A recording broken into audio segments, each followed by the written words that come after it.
لا إله إلا الله لا إله إلا الله لا إله إلا الله ও ভাই যার দিলে আছে আল্লাহর ভয় আল্লাহ আল্লাহ সব সময় আহার নিদ্রা লাগে না ভালো ভালো লাগে তার এক আল্লাহ লা ইলাহা ইল্লাল্লাহ লা ইলাহা ইল্লাল্লাহ মুহাম্মাদুর রাসূলুল্লাহ সাল্লাল্লাহু আলাইহি ওয়াসাল্লাম সাল্লাল্লাহু আলাইহি ওয়াসাল্লাম। সম্মানিত মুসল্লিয়ান کرام, আল্লাহ সুবহানাহু ওয়া তাআলার দরবারে লাখ কোটি শুকরিয়া যে আল্লাহ সুবহানাহু ওয়া তাআলা আমাদেরকে দয়া করে মায়া করে মেহেরবানি করে আজকে এই পবিত্র জুমার দিন জুমার নামাজ আদায় করার উদ্দেশ্যে আল্লাহর ঘর মসজিদে আসার এবং বসার তৌফিক দান করেছেন। এই জন্য অন্তরের অন্তঃস্থল থেকে সেই মহান মালিকের দরবারে শুকরিয়া আদায় করি, বলি আলহামদুলিল্লাহ। একবার বলি আল্লাহু আকবার। এটা হলো মুসলমানদের ঈমানি শক্তির এক তাকবীর, এক আওয়াজ। আর এই আওয়াজ মুসলমানের জবান থেকে মুসলমানের ত্রুটি চেপে ধরে এই আওয়াজটাকে বন্ধ করে দেওয়ার এবং দুনিয়া থেকে মুসলমানদেরকে উৎখাত এবং মুসলমানদেরকে নিশ্চিহ্ন করে দেওয়ার এক হীন চক্রান্ত সারা পৃথিবীব্যাপী চলমান। ঠিক কিনা কথা বলুন? এই জন্য বাংলাদেশের একজন প্রশাসনের একজন কর্মকর্তা সে বলেছিল এই আল্লাহু আকবার এটা হলো নিষিদ্ধ দলের নিষিদ্ধ সংগঠনের তাকবীর। সবাই চিল্লায় বলেন নাউজুবিল্লাহ।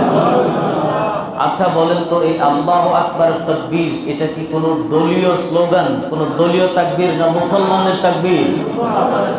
এর মাধ্যমে মুসলমান ঈমানি শক্তি পায়। ঠিক কিনা কথা বলুন? আর সে বলল যে এটা হলো নিষিদ্ধ দলের তাকবীর, কাজেই বাংলাদেশ থেকে এই আল্লাহু আকবারের তাকবীর বন্ধ করে দেওয়া হোক। যখন কেউ ঈমান নিয়ে, ইসলাম নিয়ে, মুসলমান নিয়ে, আল্লাহর কোরআন নিয়ে ষড়যন্ত্র করবে, যারা আল্লাহর এই কোরআনটা মুসলমানদের এই গলার আওয়াজটা জমিন থেকে নিষিদ্ধ করে দিতে চাইবে, যারা এই চক্রান্ত করেছিল আল্লাহ ওদেরকে নিষিদ্ধ করে দিয়েছেন। কিন্তু আল্লাহু আকবারের তাকবীর মুসলমানদের জবানে এখনো আছে না নাই? এই জবানের এই আওয়াজটা যতদিন নিচে হয়ে যাবে যখন, তখনই মুসলমান সারা পৃথিবীতে জুলুম, নির্যাতন এবং নির্যাতনের স্টিম রোলার মুসলমানদের উপর চলবে। এই জন্য আল্লাহু আকবারের আওয়াজটাকে উঁচা করে রাখা যাবে না ইনশাআল্লাহ। ভারতের কর্ণাটকে আমাদের এক বোন মুস্কান স্কুলের মধ্যে হিজাব নিষিদ্ধ করে দিয়েছে, যে কালকে থেকে আর হিজাব পরে কোনো মেয়ে স্কুলে আসতে পারবে না। মেয়েটা জানতো না। যখন সে তার থিসিস জমা দিতে গিয়েছে তখন 1000টা গেরুয়া পোশাক পরা 40 ঊর্ধ্ব হায়না জয় শ্রীরাম বলে এই বোনটাকে চতুর্পাশ থেকে আটকে দিয়েছিল আর বলেছিল হিজাব খুলে প্রবেশ করো, আর না হলে তোমাকে প্রবেশ করতে দিব না। এই 40টা হায়না যারা জয় শ্রীরাম স্লোগান দিয়েছিল, ওদের সামনে আমাদের এক মুসলিম বোন আল্লাহু আকবারের তাকবীর দিয়ে ওদের কলিজার মধ্যে ভয়ের কম্পন সৃষ্টি করে দিয়েছিল। ঠিক কিনা কথা বলুন? একা লড়েছেন, শুধু আল্লাহু আকবারের তাকবীর দিয়েছেন, আর ওরা পিছু হটতে বাধ্য হয়েছে। ও ওর কাজ করে ঠিকই বের হয়ে গেছে। সুবহানাল্লাহ। বিশ্বনবী সাল্লাল্লাহু আলাইহি ওয়াসাল্লামের সাহাবী নাম হলো হযরত সাওবান রাদিয়াল্লাহু তাআলা আনহু বলেন, নবীজি সাল্লাল্লাহু আলাইহি ওয়াসাল্লাম বলেন, মুসলমান সাবধান থেকে, সচেতন থেকে, ঈমানের উপর, কোরআনের উপর, নবীর সুন্নাত, সাহাবায়ে কেরামের আদর্শের উপর অটল অবিচল থেকে। যখন মুসলমান এই মুসলমানের কৃষ্টি কালচার সভ্যতা থেকে মুসলমান যখন বের হয়ে যাবে, তখন তোমাদের উপর এমন একটা বিপদ, এমন একটা মুসিবতের সময় আসবে। নবীজি সাল্লাল্লাহু আলাইহি ওয়াসাল্লাম বলেন, সারা পৃথিবীর সমস্ত ইসলাম বিদ্বেষী শক্তি যারা আছে, যারা আল্লাহকে বিশ্বাস করে না, আল্লাহর সাথে যারা শিরিক করে, আল কুফরু মিল্লাতুন ওয়াহিদা, নবীজি বলেছেন এই পৃথিবীর যত কুফরি শক্তি আছে, যদিও ওদেরকে দেখা যায় বিভিন্ন দলে দলে বিভক্ত, কিন্তু যখন মুসলমানদের বিপক্ষে ওরে দাঁড়াবে তখন সারা পৃথিবীর সমস্ত কুফরি শক্তিগুলো ঐক্যবদ্ধ হয়ে একতাবদ্ধ হবে। নবীজি উদাহরণ দিয়ে বোঝালেন, খাদক মানুষ যখন খাবারকে সামনে পায়, আর এই মানুষগুলো যখন তার বন্ধু বান্ধবদেরকে ডাকতে থাকে দস্তরখানে খাবারের শরীক হওয়ার জন্য, নবীজি বলছেন মুসলমানদের ওপর এমন একটা দুর্দিন আসবে, এমন একটা ভয়াবহ সময় আসবে, সারা পৃথিবীর যত ইসলাম বিদ্বেষী আছে সকলে একতাবদ্ধ হয়ে ঠিক মুসলমানদেরকে দুনিয়া থেকে নিশ্চিহ্ন করে দেওয়ার জন্য এইভাবে করে সমস্ত ইসলাম বিদ্বেষীদেরকে ডাকতে থাকবে, আর তারা ঐক্যবদ্ধ হবে যাতে করে মুসলমানদেরকে এই দুনিয়া থেকে নিশ্চিহ্ন করে দেওয়া যায়। বলেন নাউজুবিল্লাহ। সাওবান রাদিয়াল্লাহু তাআলা বলেন, এই হাদিসটা শোনার পরে সাহাবায়ে কেরামের মাঝে আমরা একটু ভীতি লক্ষ্য করলাম। নবীজিকে জিজ্ঞাসা করলেন, ওগো নবীজি, তখন কি আমাদের মুসলমানদের সংখ্যা কি কম হবে নাকি? এরকম দুর্দিন আমাদের উপর কেন আসবে? সারা পৃথিবীর সমস্ত অপশক্তিগুলো ঐক্যবদ্ধ হয়ে মুসলমানদেরকে নিশ্চিহ্ন করার চেষ্টা করবে, তাদেরকে বিপদে ফেলবে, মুসিবতে চাপের মধ্যে ফেলে ওদেরকে দুনিয়ার থেকে বিদায় করে দেওয়ার একটা অপতৎপরতা চালাবে। নবীজিকে সাহাবায়ে কেরাম প্রশ্ন করেন, ওগো নবীজি, তখন কি আমাদের সংখ্যা কম হবে? এই কারণে আমরা সংখ্যায় কম থাকব? নবীজি সাল্লাল্লাহু আলাইহি ওয়াসাল্লাম বলেন, বাল আনতুম কাসীর, না না, তোমাদের সংখ্যা মোটেই কম হবে না, বরং তোমরা বহু সংখ্যায় হবে। সাহাবায়ে কেরাম বললেন, ওগো নবীজি, যদি আমরা সংখ্যায় অনেক বেশি থাকি তাহলে আমাদের উপর এমন জুলুম আর নির্যাতন আসার কারণটা কি? নবীজি সাল্লাল্লাহু আলাইহি ওয়াসাল্লাম বলেন, ইসলামের শুধুমাত্র কিছু রেওয়াজ বাকি থাকবে মুসলমানদের মাধ্যমে, আর মুসলমানরা অনুসরণ করবে বিজাতীয়দেরকে। তার বিয়ের অনুষ্ঠান, তার সভ্যতা, তার মুসলমানি, তার রাষ্ট্র পরিচালনা, তার পরিবার পরিচালনা, নিজের স্টাইল, নিজের চলাফেরা সব কিছু হবে বিজাতির বিয়ের অনুসরণে। শুধু নামকেও আসতে থাকবে মুসলমান, যার কারণে আল্লাহ রাব্বুল আলামিন তাদের ঈমানি শক্তিকে দুর্বল করে দিবেন। আর পৃথিবীর যত কাফের মুশরিক শক্তি আছে ওদের কাছে এই মুসলমানদের যে একটা গৌরব, একটা ঐতিহ্য, মুসলমানদের একটা রব, মুসলমানরা হাজার বছর রাজত্ব করেছে, এই যে একটা প্রভাব, বলছে এই প্রভাবটা এই শত্রুদের থেকে দূর করে দিল, আর তাদের ঈমানি শক্তিটাও দুর্বল হয়ে যাবে।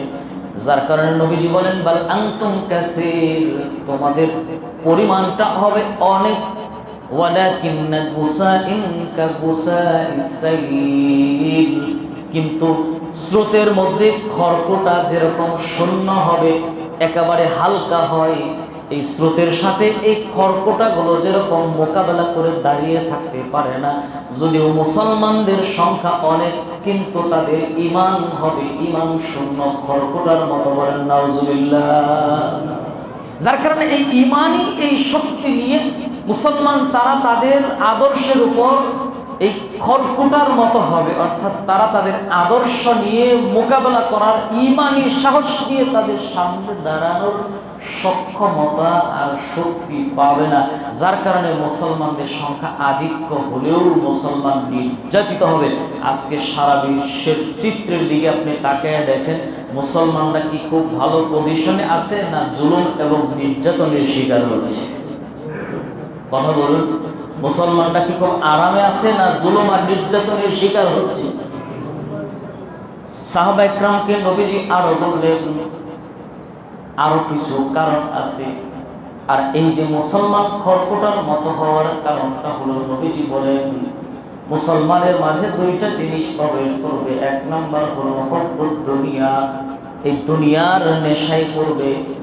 পরকালকে মুসলমান ভুলে যাবে, এই দুনিয়াটাকে তারা একটা রেস মনে করবে, এই দুনিয়ার জীবনের সফলতাকেই তারা বড় প্রাধান্য দিবে। এই দুনিয়ার আরাম আয়েশ, ভোগ বিলাস, দুনিয়ার বাড়ি গাড়ি, ব্যাংক ব্যালেন্স ইত্যাদি সব কিছুকেই তারা খুব গুরুত্ব আরোপ করবে এবং পরকালকে তারা পিছনে সরিয়ে রাখবে, দূরে সরিয়ে রাখবে। যার কারণে নবীজি বলেন তাদের অবস্থা এমন হবে, এক নম্বর হুব্বুদ দুনিয়া ওয়া কারাহিয়াতুল মউত, এক নম্বর হলো দুনিয়ার মহব্বত আর ভালোবাসা, আর দুই নম্বর হলো মুসলমানরা মরণকে বড় ভয় পাবে। বলেন নাউজুবিল্লাহ। আজকে সমাজের দিকে তাকিয়ে দেখেন, এই দুনিয়াটাই আমার সব, কাজেই আমার ধর্ম যাক, আমার ঈমান যাক, আমার পরিবার যাক, সব কিছু যাক।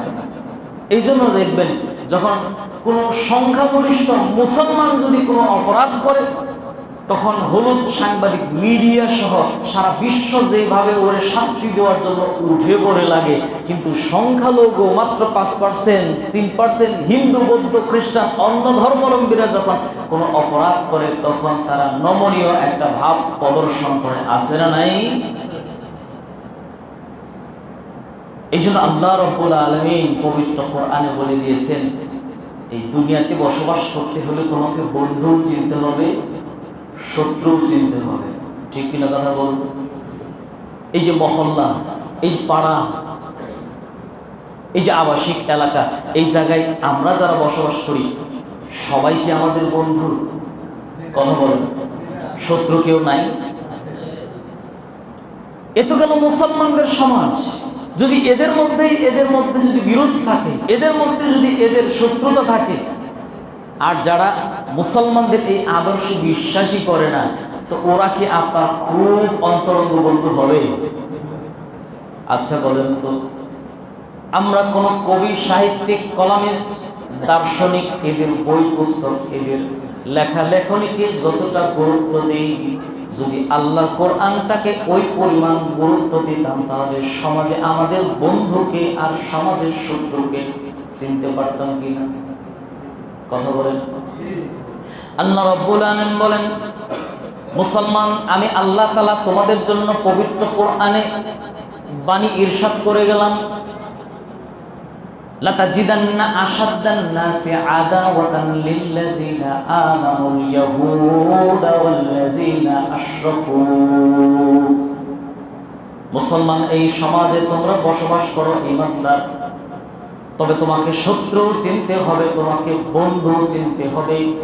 আমি আল্লাহ রাব্বুল আলামিন এই আসমান এবং জমিন সবকিছু সৃষ্টি করেছি, কাজে তোমরা ঈমানদারদের জন্য কে সবচেয়ে বড় বন্ধু আর কে বড় শত্রু আমি আল্লাহ থেকে জেনে নাও। বলেন সুবহানাল্লাহ।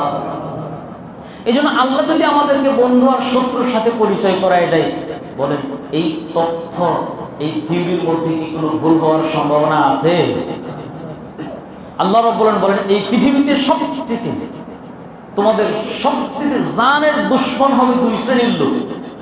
এক নাম্বার, লাতাজিদান নাসা আশাদ্দান নাসি আদাওয়াতান লিল্লাযিনা আমানুল ইয়াহুদ। এই মুসলমানদের জন্য এই সমাজের সবচেয়ে খতরনাক এবং সবচেয়ে জানের দুশমন আজীবন। উপরে তোমার সাথে ওরা যতই ভালো মুআমালা করুক, যতই তোমরা বলো যে মাশাআল্লাহ আমাদের সাথে সুন্দর সম্পর্ক, ভালো, এমন সম্পর্ক ভালো যে আমাদের সাথে স্বামী স্ত্রীর মতো সম্পর্ক, তোমরা যতই বলো, কিন্তু ওদের কলিজার খবর আমি আল্লাহ তোমাদেরকে বর্ণনা করে দিয়ে গেলাম। লাতাজিদান্না আশাদ্দান নাসি আদাওয়াতান লিল্লাযিনা আমানুল ইয়াহুদ। এই মুসলমানদের সবচেয়ে বড় জানের শত্রু হবে এক নাম্বার এই পৃথিবীর ইহুদি জাতি। বলেন আল্লাহু আকবার। দুই নাম্বার বিশ্বনবী বলেন ওয়াল্লাযিনা আশরাকু। এই পৃথিবীতে যারা শিরক করে, মুশরিক আছে, ইসলাম বিদ্বেষী যারা আছে, যারা আল্লাহকে মানে না, এক তাওহীদ যারা মানে না, এছাড়া পৃথিবীতে সব হিসাব করে যত মুশরিক আছে, এরা হলো মুসলমানের সবচেয়ে বড় দুশমন। আছে না নাই? যদি তাই না হতো, এই যে 5 আগস্টের পরে রাজনৈতিক দ্বন্দ্ব বলেন, আর যে কোনো শত্রুতা বশত ব্যক্তিগত অথবা পারিবারিক হোক, ক্ষোভে ইত্যাদির কারণে, যেরকম মুসলমানের বাড়িতেও আক্রমণ হয়েছে ওরকম হিন্দুদের বাড়িতেও হয়েছে, ঠিক কিনা কথা বলুন? যার কারণে শুধুমাত্র ধর্মীয় কারণ নয়, ব্যক্তিগত অথবা রাজনৈতিক দ্বন্দ্ব ক্ষোভের কারণে অনেকের মন্দিরেও আক্রমণ হয়েছে, হয় না? এই মন্দিরগুলো পাহারা দিয়েছে কে ভাই? মুসলমানরা না? মুসলমানরাই তো তাদেরকে পাহারা দিয়েছে যে ভাই তোমরা সংখ্যালঘু, তোমাদের পরিমাণ অল্প, কিন্তু আমাদের ধর্ম আমাদেরকে ধর্ম সহিষ্ণু জাতের শিক্ষা দেয়। যারা দুর্বল, যারা অসহায়, যারা সংখ্যায় কম, এই জন্য তাদেরকে একেবারে নিঃশেষ করে দিবে, এটা ইসলাম ধর্মের শিক্ষা নয়। যার কারণে আমরা ওদের মন্দির পাহারা দিয়েছি, কিন্তু এই ইসলাম বিদ্বেষী এই মুশরিকরা, আমরা পাহারা দেই মন্দির আর ওরা ভাঙে আমাদের মসজিদ, ঠিক কিনা কথা বলুন? 500 বছরের ভারতের সেই বাবরি মসজিদ ওরা ভেঙে সেখানে রাম মন্দির নির্মাণ করেছে। এখন আবার নতুন করে আপনারা যারা শিক্ষিত মহল, সোশ্যাল মিডিয়ার সাথে যারা সম্পৃক্ত, আপনারা আবার দেখেছেন, এখন আবার দিল্লির শাহী জামে মসজিদ, সেই বাবর আমলের সেই বাবরি 500 বছরের প্রাচীন ঐতিহ্যবাহী ভারতের এই যে মুসলমানদের প্রাণ কেন্দ্র একটা মসজিদ, দিল্লির শাহী মসজিদ, নতুন করে আবার সেটাও ভাঙার একটা পায়তারা, এবং সেখানেও নাকি কোনো রাম কৃষ্ণ বা কারো মন্দির ছিল ইত্যাদি এই অজুহাত দিয়ে, জয় শ্রীরামের স্লোগান দিয়ে তারাও এটা নিয়ে ষড়যন্ত্র করতেছে। কাজেই আর বোঝার বাকি থাকে না মুসলমানদের শত্রু আর বন্ধুকে, ঠিক কিনা কথা বলুন? আমরা তোমাদের মূর্তির পাহারাদারি করি, আমরা তোমাদেরকে সংখ্যালঘু মনে করে দরদ দেখে আমরা তোমাদের মন্দির পাহারা দিয়েছি, এবং আমরা তোমাদের জান এবং মালের নিরাপত্তা দান করেছি, কিন্তু আমরা ওদের জানের নিরাপত্তা দিই আর ওরা আমাদের মুসলমান ভাইদেরকে জবাই করে হত্যা করে আসে নাই। এই যে গত কিছুদিন আগে আপনারা দেখেছেন, বাংলাদেশে সাম্প্রদায়িক উগ্র জঙ্গিবাদী একটা সংগঠন যার নাম হলো ইসকন, ওদের সাথে সাধারণ হিন্দুদের কোনো সম্পর্ক নাই, সাধারণ কোনো হিন্দুদের সাথে আমাদের কোনো শত্রুতা নাই। ওরা এদেশের নাগরিক, আমরাও এদেশের নাগরিক। কাজেই সরকারের দায়িত্ব উভয়কে জান মালের নিরাপত্তা দান করবে। ওরাও ট্যাক্স দিয়ে থাকে, আমরাও ট্যাক্স দিয়ে থাকি, কোনো সমস্যা নাই। কিন্তু মুসলমান, ইসলাম এবং দেশকে নিয়ে ষড়যন্ত্র করে যারা আজকে মুসলমান আর অন্য ধর্মাবলম্বীদের মধ্যে একটা রাজনৈতিক অথবা একটা ধর্মীয় দাঙ্গা সৃষ্টি করে বিজাতীয়দেরকে, এই ভারতেরদেরকে এই দেশের মধ্যে একটা অনুপ্রবেশ ঘটিয়ে দেশের মধ্যে একটা হাঙ্গামা সৃষ্টি করার যে অপতৎপরতা যেই ইসকন করছে, সময়ের দাবি এই ইসকন এর নামক এই জঙ্গি উগ্রবাদী জঙ্গি প্রতিষ্ঠানকে বাংলাদেশ থেকে নিষিদ্ধ করতে হবে, ঠিক কিনা কথা বলুন? এটার জন্য মুসলমানদেরকে দুর্বার আন্দোলন গড়ে তুলতে হবে। এরা রাষ্ট্রদ্রোহী মামলায় এই ইসকনের এক নেতা চিন্ময় কৃষ্ণ দাসকে আটক করেছে সরকার। কেন? বলছে সে রাষ্ট্রদ্রোহী মামলা হয়েছে তার নাম।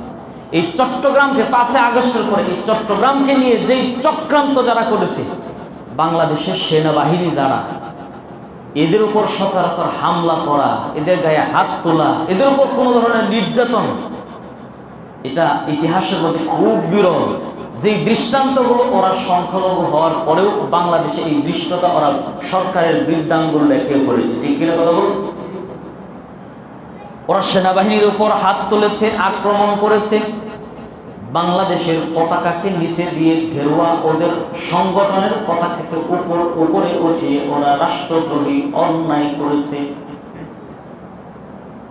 ওরা চট্টগ্রামের মধ্যে ওরাদের পূজা অনুষ্ঠানে মুসলমানদের বাচ্চাদেরকে ডেকে ডেকে নিয়ে হরে কৃষ্ণ হরে রাম স্লোগান মুসলমানদের বাচ্চাদের জবানে বলিয়ে বলিয়ে ওরা ওদের ভগবানের নামে উৎসর্গকৃত প্রসাদ মুসলমানদেরকে খাওয়িয়েছে। নাউজুবিল্লাহ। তারা তাদের স্কুল, তাদের কলেজ এবং তাদের ধর্মাবলম্বী যারা আছে ওদেরকে হাজারবার খাওয়া, কিন্তু সেখানে মুসলমান বাচ্চাদেরকে নিয়ে ওদেরকে আবার বলাচ্ছে বলো হরে কৃষ্ণ হরে রাম, এই সমস্ত স্লোগান মুসলমানদের বাচ্চাদেরকে বলিয়ে তাদের ধর্মীয় এবং তাদের ভগবানের নামে উৎসর্গকৃত এই প্রসাদ মুসলমানদের বাচ্চাদেরকে খাওয়াবে। এটা মুসলমান সভ্যতা, সমাজ এবং মুসলিম পরিবারের জন্য ভালো কিছু বয়ে আনবে না। এটা একটা অশনি সংকেত, ঠিক কিনা কথা বলুন? এই জন্য মুসলমানকে সোচ্চার থাকতে হবে, মুসলমানকে সাবধান থাকতে হবে। এরপরে এই যে তাদের বিভিন্ন অশ্লীলতা, নোংরামি, দেশ নিয়ে, জাতিকে নিয়ে তাদের এই যে ষড়যন্ত্র আর চক্রান্ত জাতির কাছে যখন ফাঁস হয়েছে, আর তাদের নিষিদ্ধকরণের দাবিতে যখন আমাদের মুসলমান এক ভাই সাইফুল ইসলাম আলিফ, রাষ্ট্রপক্ষের একজন উকিল, যখন এটা নিয়ে রিট করেছে, এটা নিয়ে যখন তিনি ব্যবস্থাপনা গ্রহণ করতেছেন, তখন এই সংগঠনের উগ্রবাদী, জঙ্গিবাদী এই সংগঠনের কর্মীরা তাকে জবাই করে প্রকাশ্য হত্যা করেছে, ঠিক কিনা কথা বলুন? এদেশে আবু সাঈদের রক্তের বদৌলতে যেরকম পাহাড়ের মতো চেপে বসা স্বৈরাচারীকে এই বাঙালি জাতি বিতাড়িত করেছে, মুসলমান সাইফুল ইসলাম আলিফের এই রক্তের শাহাদাতের বদৌলতে ইনশাআল্লাহ এই বাংলার জমিনে এই উগ্রবাদী জঙ্গি একটা সংগঠন ইসকনকেও এই সাইফুল ইসলাম আলিফের শাহাদাতের রক্তের বদৌলতে ঝাঁটা পিটা করে এই সংগঠনকে ভারতে পাঠাতে হবে, ঠিক কিনা কথা বলুন? যার কারণে একের পর এক ইসলাম নিয়ে, মুসলমান নিয়ে, দেশ নিয়ে তারা যেই পরিমাণ গভীর চক্রান্ত করছে, আর আজকে তাদেরকে গ্রেফতার করা হয়েছে রাষ্ট্রদ্রোহী মামলা এবং রাষ্ট্রদ্রোহী অপরাধ। এটা হলো একটা রাষ্ট্রের জন্য সর্বোচ্চ পর্যায়ের একটা অপরাধ, কি বলেন আপনারা? এরপরেও এই লোকটার হাতে হ্যান্ডকাপ নাই, পায়ের মধ্যে ডান্ডা বেরি নাই, মাজার মধ্যে গরুর রশি নাই, কিন্তু এদেশের ওলামা ইকরাম, এদের নামে মানিব্যাগের চুরির মামলা, এদের নামে ছোট্টখাট্ট ভাঙচুরের মামলা ইত্যাদি দিয়ে এই পর্যন্ত হাজারো আলেমকে যারা গ্রেফতার করেছে বিগত সময়গুলোতে আমরা দেখেছি। অথচ এদেশের ওলামা ইকরাম এরা তার পালিয়ে যাওয়ার মানুষ না, কি বলে, দৌড়ে ভাগার মানুষ না। এরপরেও এদের হাতে যেই পরিমাণ, যেইভাবে হ্যান্ডকাপ লাগানো হয়েছে, পায়ের মধ্যে, গলার মধ্যে দণ্ডা বেরি লাগানো হয়েছে, গরু মাজার মধ্যে গরুর রশি লাগিয়ে তাদেরকে যেইভাবে অপমান, অপদস্থ করা হয়েছে, অথচ সেই পরিমাণ রাষ্ট্রদ্রোহী অপরাধ করার কারণে আজকে তাদের হাতে হ্যান্ডকাপও নাই, তাদের ডান্ডা বেরিয়েও নাই, বরং তাদেরকে আরামে বসে ডাব খাওয়াচ্ছে। এই জাতীয় বৈষম্য এবং এই জাতীয় বিচার ব্যবস্থার মধ্যে বৈষম্য দেখার জন্য মুসলমান প্রস্তুত নয়, ঠিক কিনা কথা বলুন? যদি অপরাধী হয় তাহলে তার হাতে তো হ্যান্ডকাপ লাগাতেই হবে, আর যদি সেটা নমনীয় ভাব হয়, আলেম ওলামা হলে শাস্তি হবে একরকম, তাদের সাথে আচরণ হবে একরকম। আর যদি দাদা বাবুদের এজেন্ডা বাস্তবায়ন করার জন্য যদি কেউ এই কাজগুলো করে থাকে, তাহলে তাদের সাথে আচরণ হবে এমন। বিচার ব্যবস্থায় এই বৈষম্য যদি দেখা হয়, তাহলে ভবিষ্যতে কোনো ব্যক্তির হাতে হ্যান্ডকাপ পরানো জাতি এটা সহ্য করবে না, ঠিক কিনা কথা বলুন? এই জন্য আল্লাহ রাব্বুল আলামিন পবিত্র কোরআনের মধ্যে বলে দিয়েছেন, ওয়ালা তাজিদান্না আশাদ্দান নাসি আদাওয়াতান লিল্লাযিনা আমানুল ইয়াহুদা ওয়াল্লাযিনা আশরাকু। এই জমিনে চলতে গেলে তোমাকে বন্ধু চিনতে হবে, শত্রু চিনতে হবে। আমি আল্লাহ তাআলা বলে দিলাম, মুসলমানদের সবচেয়ে বড় শত্রু পাবে এই পৃথিবীর মধ্যে, এক নম্বর হলো ইহুদি জাতি, দুই নম্বর হলো ওয়াল্লাযিনা আশরাকু। ওরা উপরে উপরে যতই ভালো আচরণ দেখাক, একেবারে অন্তরঙ্গ বন্ধু, আপনার জন্য জীবন দিয়ে দিবে, জীবন তো ওরা কখনোই দেয় নাই, বরং আমরাই তো ওদের জন্য দিয়েছি। কি বলেন, দিয়েছি? কি দেই নাই ওদেরকে? আমরা স্বামী স্ত্রীর সম্পর্ক বলেছি, আর বলেছি ওরা, ওদেরকে আমরা এত কিছু দিয়েছি, ওরা আজীবন মনে রাখবে। মনে তো রাখবে, দেহ মন প্রাণ সবই তো ওদেরকে দিয়েছি, ঠিক কিনা কথা বলুন? মনে রাখার মতো তো করেছি। বিল বদলতে আমরা কি পেয়েছি? আমরা শুধু বন্যার পানিতে ভেসেছি, আমরা শুধু বন্যার পানিতে ভেসেছি। সীমান্তের মধ্যে ফুলানির লাশ উপহার পেয়েছি, নেশা, মাদকতা, চোরাচালানি ইত্যাদিতে কোনো মানুষ মারা যায় না, কিন্তু এছাড়া অন্য দ্রব্য আদান প্রদানে এই পরিমাণ বাঙালি সেখানে নিহত হয়। কাজে আমরা শুধু এই সবই পেয়েছি, এছাড়া আর খুব বেশি কিছু পেয়েছি বলে উল্লেখযোগ্য মনে হয় না। আল্লাহ রাব্বুল আলামিন পবিত্র কোরআনের সূরা বাকারার 120 নম্বর আয়াতে আল্লাহ তাআলা আবার বলে দিলেন, ওয়ালান তানতু আনকাল ইয়াহুদা ওয়ান নাসারা, ইহুদি এবং নাসারা এবং মুশরিকদেরকে তোমরা তাদের আস্থাভাজন এবং তাদের অন্তরঙ্গ বন্ধু তোমরা কোশ্চিনকালেও হতে পারবে না, যতক্ষণ না হাত্তা তাত্তাবিআ মিল্লাতাহু, যতক্ষণ না তুমি তোমার ধর্ম ত্যাগ করে আল্লাহু আকবারের তাকবীর বাদ দিয়ে যতক্ষণ জয় শ্রীরামের স্লোগান না দিবে ততদিন পর্যন্ত তোমরা তাদের অন্তরঙ্গ বন্ধু কখনো হতে পারবে না। আমি আল্লাহ রাব্বুল আলামিন বলে দিয়ে গেলাম। কাজে মুসলমান সাবধান, সচেতন থেকো। উপরে বাহ্যিক যত সুন্দর সম্পর্ক থাকুক না কেন, মনের মধ্যে আমি আল্লাহ রাব্বুল আলামিনের কথাটা সবসময় স্মরণ রেখো, মনে রাখার দরকার আছে না নাই? আর না হয় আরে বাবা এটা কেমন আচরণ, আমরা দিই মন্দির পাহারা, ওরা ভাঙে মসজিদ, আমরা দিই ওদের জানমালের নিরাপত্তা। বাংলাদেশে আপনি পৃথিবীর অন্যান্য দেশগুলোতে দেখেন, সেখানে যারা সংখ্যালঘু ওরা কি পরিমাণ জুলুম আর নির্যাতনের মধ্য দিয়ে ওদের দিন এবং রাত পার হয়। বেশি দূর যাওয়া লাগবে না, পার্শ্ববর্তী ভারতকেই দেখেন না, গুজরাটের মুসলমানদের উপর কি পরিমাণ জুলুম আর নির্যাতন হয়েছে। শুধুমাত্র গরু জবাই করার অপরাধে এরকম বহু মুসলমানকে ওরা জবাই করে দিয়েছে, আছে না নাই? কিন্তু আমাদের দেশগুলোতে ওরা সংখ্যালঘু, কিন্তু ওরা ওদের পূজা অর্চনা, ওরা ওদের স্বাধীনতা ইত্যাদি নিয়ে এমনভাবে এই সমাজে বসবাস করে যেন ওরা একেবারে মায়ের পেটের ভিতরে বাচ্চা যেরকম সুরক্ষিত থাকে, আমার দেশে অন্যান্য ধর্মাবলম্বীরা এরকম সুরক্ষিত। ঠিক কিনা কথা বলুন? কারণটা কি? কারণ হলো মুসলমান পরধর্ম সহিষ্ণু জাত, সুবহানাল্লাহ।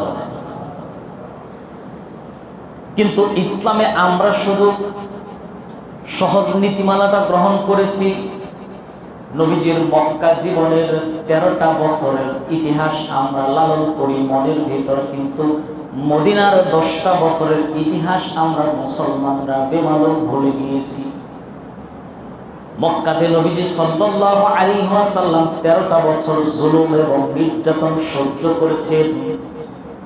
কোনো প্রতিবাদ করার কোনো সুযোগ আল্লাহ দেন নাই। কারণটা কি? 13টা বছর নবীজি অকথ্য নির্যাতন সহ্য করেছেন মুশরিকদের দ্বারা। আল্লাহ তাআলা দেখাতে চাইলেন, ওগো নবীজি 13টা বছর আপনাকে দিয়ে শুধুমাত্র নতজানু অবস্থায় আপনাকে রেখেছি, আপনি এক গালে থাপ্পড় দিলে আরেকটা গাল পেতে দেওয়ার মতো অবস্থান তৈরি করেছিলাম। আর মুসলমানরা আমরা এই কথাটাকে মনের ভেতর খুব লালন করি যে এক গালে থাপ্পড় দিলে আরেক গাল পেতে দাও।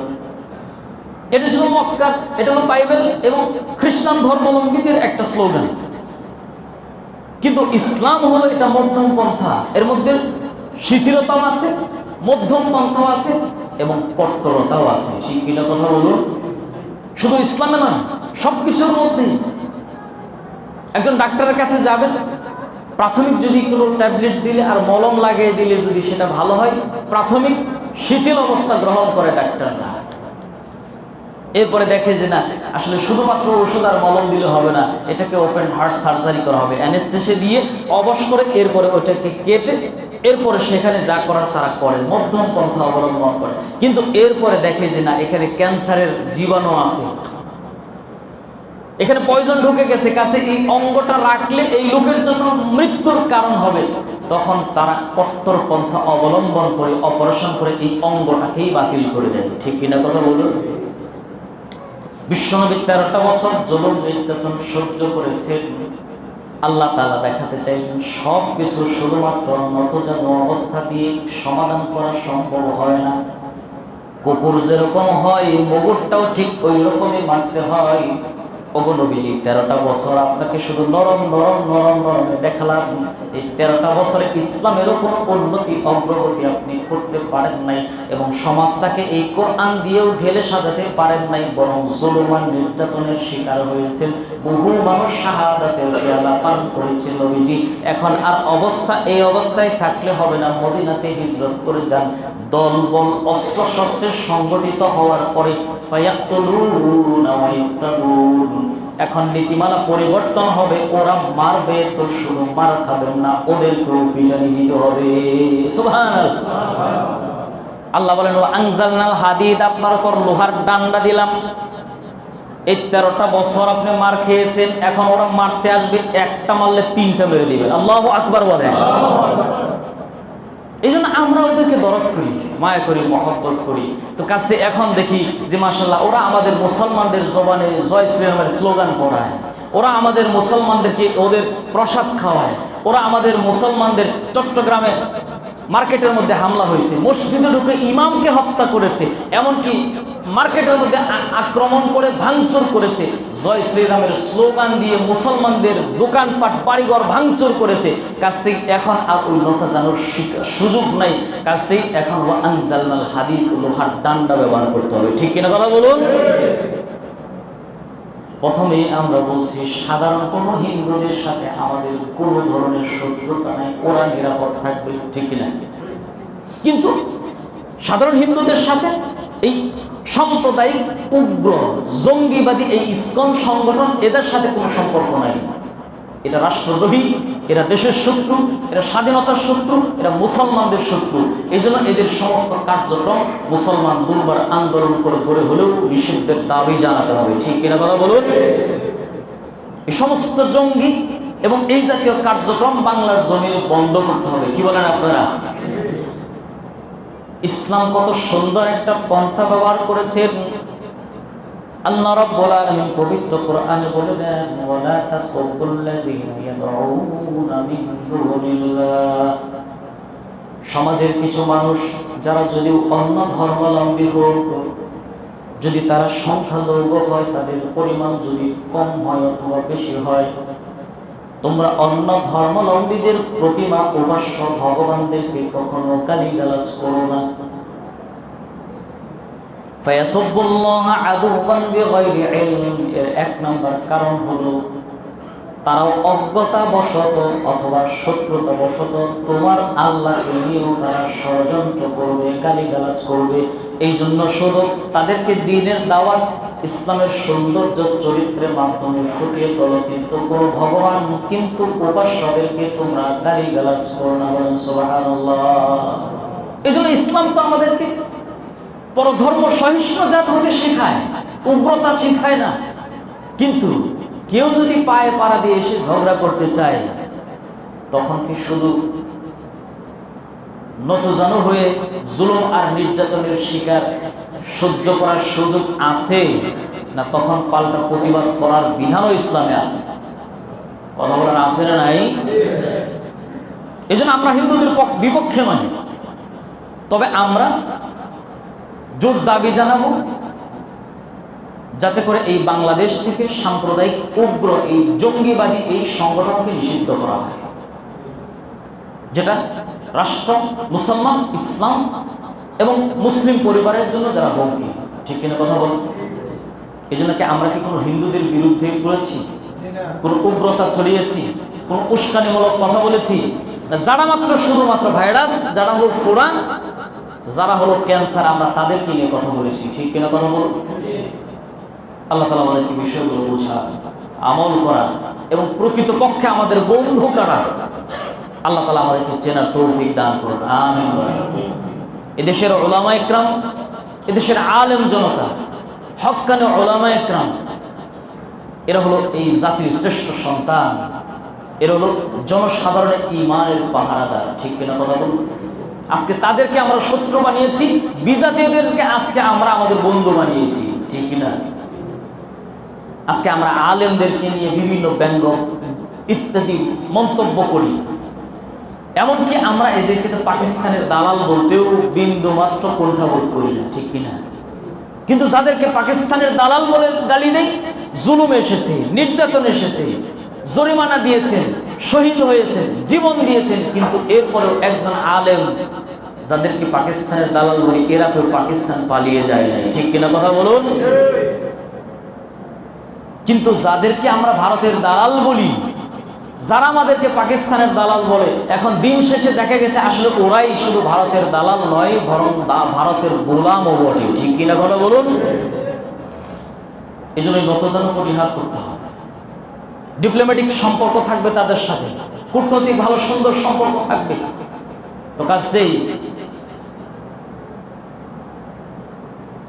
পৃথিবীর ইতিহাস সাক্ষী, যুগে যুগে যেই স্বৈরাচারীর পতন হয়েছে, ফেরাউনের পতন হয়েছে, নমরুদের পতন হয়েছে, আবু জেহেলদের পতন হয়েছে, এরা আর কোনো সময় কামব্যাক করার কোনো সুযোগ পায় নাই। কাজে পৃথিবীর ইতিহাস এরকম হয় নাই, ইনশাআল্লাহ বাংলাদেশেও হবে না। কি বলেন ইনশাআল্লাহ? এই জন্য মুসলমান সোচ্চার, সাবধান, সচেতন থাকতে হবে। আল্লাহ তাআলা আমাদের সকলকে বৃহৎ স্বার্থে ছোট্টখাট্ট বিভেদগুলো ভুলে যেয়ে মুসলিম উম্মাহ এবং দেশের স্বার্থে, স্বাধীনতার সার্বভৌম স্বার্থে আল্লাহ আমাদের সকলকে ঐক্যবদ্ধ থাকার, এক এবং নেক হয়ে থাকার, আর মুসলিম সভ্যতার সংস্কৃতিকে মনে প্রাণে লালন করে প্রকৃত বন্ধু এবং প্রকৃত শত্রুদেরকেও চিনে এই জমিনে, আল্লাহর এই জমিনে আল্লাহ বসবাস করার আমাদের সকলকে তৌফিক দান করুন। আমিন বলেন আমিন। আলহামদুলিল্লাহ।